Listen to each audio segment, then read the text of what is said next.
Sean's going to keep Zach. Zach's happy. Who wants to start? Is it Miracles or Delver? It's Delver. We might have to run swapsies here. Yeah, it looks like we have O'Rourke on the left.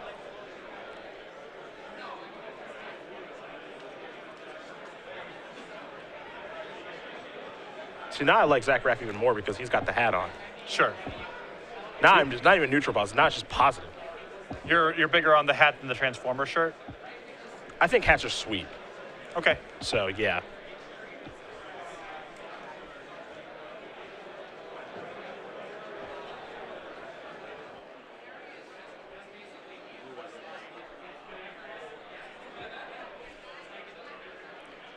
So I'm interested to see what the value is of playing something like Dig Through Time in Miracles as opposed to something like Treasure Cruise. I guess you're more in the market to be selecting for specific things rather than raw card count. Yeah, I think that Dig Through Time could actually be good in Miracles because, as you mentioned, you are looking for specific things. As opposed to a deck like Blue Red Delver, your deck's kind of just a pile of the same stuff. Yeah. In Miracles, there's a pretty large gap between your best cards and your worst cards, especially since many of them are circumstantial. When you want Terminus, you really want Terminus. There's no real analog in the Blue Red Delver deck for that sort of thing. Here's a Ponder. Take a look at the top three. That's going to stay. Ponder does resolve. So we're going to go to O'Rourke's turn. He's going to sacrifice a Scalding Tarn. Down to 18. Is that a Grafdigger's Cage in Zach's hand? I think so. I'm checking for ways that would be relevant in the matchup.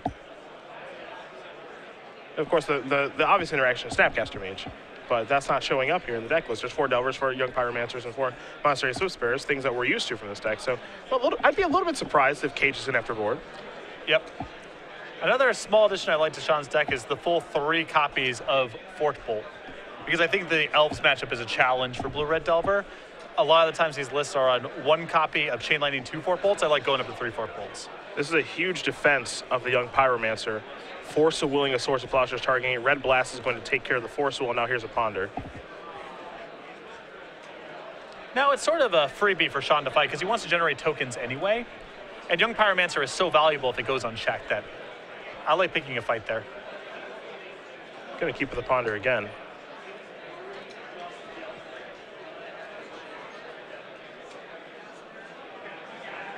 This is definitely a cantrip. That's a Ponder. O'Rourke's going to take a look at his top 3.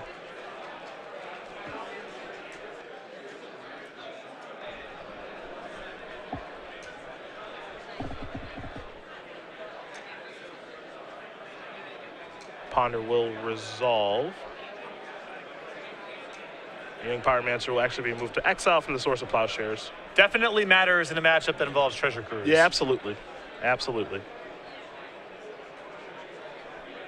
Gonna keep with the Ponder here. Pick up a copy of Brainstorm. Flooded Strand comes down. And no follow-up yet. There's a Brainstorm. For those of you who are watching this Blue-Red Delver deck for the first time, you can see exactly how good this deck is filling up its graveyard. Looks like we're gonna have Flooded Strand in response to the Brainstorm. Search for a land, because he knows his top couple of cards. So. Yeah. A little bit of odd sequencing there. And search for a 3rd Volcanic Island, as there are no wastelands to worry about here.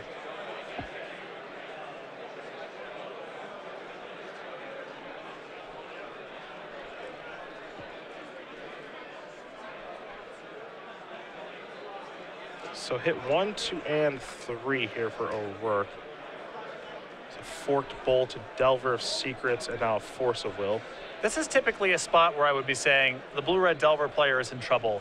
They haven't really gotten enough going in this game, and the Miracle deck is pretty close to being able to set up some stuff. But because Treasure Cruise is present in the Blue-Red Delver deck, that may allow the Delver deck to overpower from the spot where typically it can't. Yeah, there's a lot of staying power. Treasure Cruise can refill you. There's no counterbalance out there for Raph yet either. Or Divining Top, most importantly. Yeah. See the hand there, though.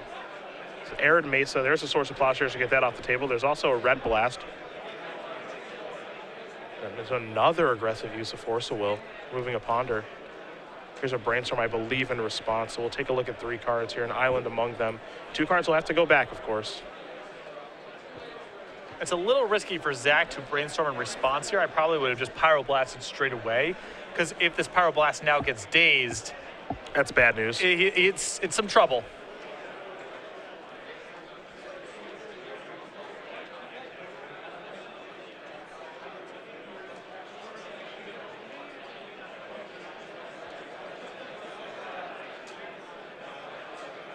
Two cards got to go back.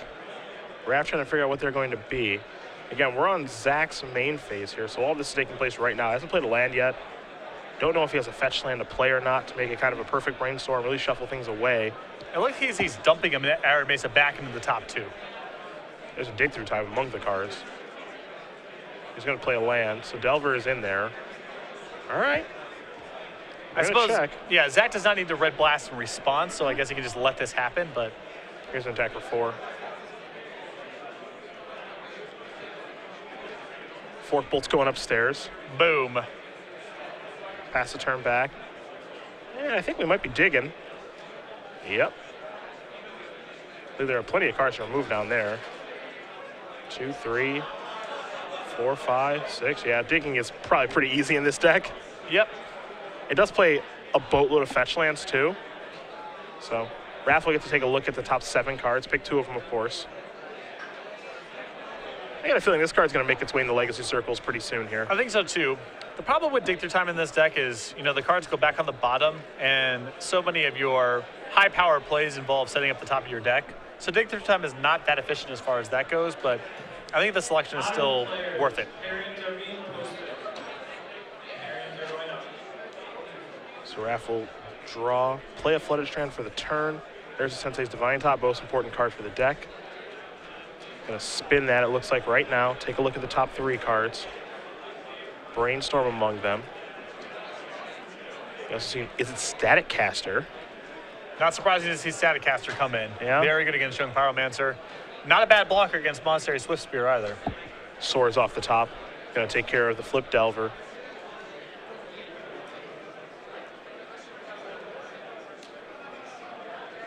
It's time for a draw. In for 1, Raph's going to go down to 11. Pithing Needle. Timely. I believe this will name Sensei's Divining Top. I have a feeling you're correct.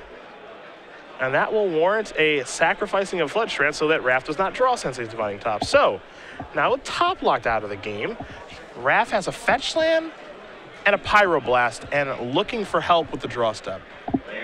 And this is a bit of a shame for Zach, too, because the top of his deck was so good. He had a Static Caster and a Brainstorm.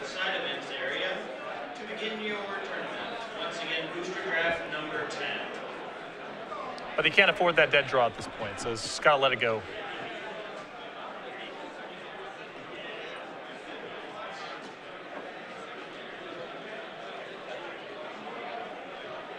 All right, time for a draw.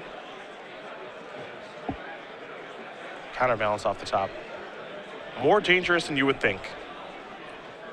A lot of blind reveals for this deck, especially against a deck that's playing with a bunch of cheap cards itself. What O'Rourke is looking for is a card like Treasure Cruise. Here's a Brainstorm. Take a look. Counterbalances the reveal. Brainstorm's going to resolve. We think there is a Pyroblast there, I suppose. I think Raph is actually considering countering this. Yep. So he's going to Pyroblast the Brainstorm. And now I would assume that he's going to go ahead and crack this fetch lane because I he would think doesn't want so. to draw the second counterbalance. Yeah. Yep, there that goes. You can tell that Raph wants to save the Pyroblast for Treasure Cruise. Yeah. Because it's a card that Counterbalance will not be countering. He's a little bit afraid, so he took care of the Brainstorm. So I'm a little bit surprised to see that, though, because the only other card that he's worried about, you know, if he draws Treasure Cruise, that's fine. The Pyroblast covers it.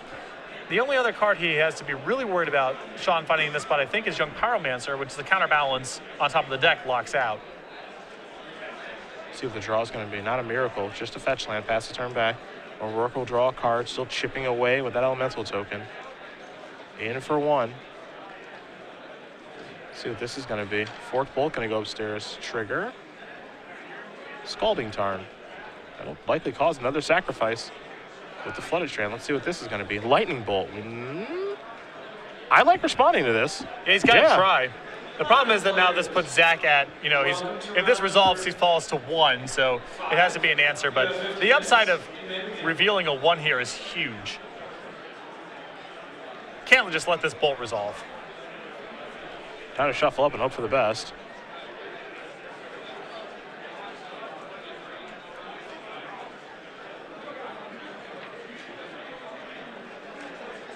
So a mystery reveal from a counterbalance coming here. And if this is a land, Zach's just dead. Yep. Or another counterbalance. I believe that's the Sensei's Divining Top. All right, well. That's the draw. Pass the turn back because top is being locked down by Needle. That's a Treasure Cruise. Yeah, sure. Why not? Yep. That'll keep you in the game. Reveal with the counterbalance. Probably not worth it. Dig through time. Okay. He has his own name now. Yeah. All right. All right. You're right. It was a Jace the Mind Sculptor, so now we know. The reason I guess the reason I don't want to reveal is I don't want my opponent to know the coast is clear for their 1-drops. But I suppose if you have Dig Through Time in your deck, yeah, you should be revealing. Here's a Brainstorm, clear for takeoff. I'm surprised to see Zach Brainstorm here because I thought the last card in his hand was True Nemesis, which he could have just cast. It's a Treasure Cruise. Oh, excuse me, Treasure Cruise. Never mind. If it's Lightning Bolt, though, that locks it up. Yep. And that's what it's going to be. An attack for 1, Lightning Bolt for 3. And Sean O'Rourke is going to win this match over Zach Raph. 2-1. Blue-Red Delver takes down Just Guy Miracles.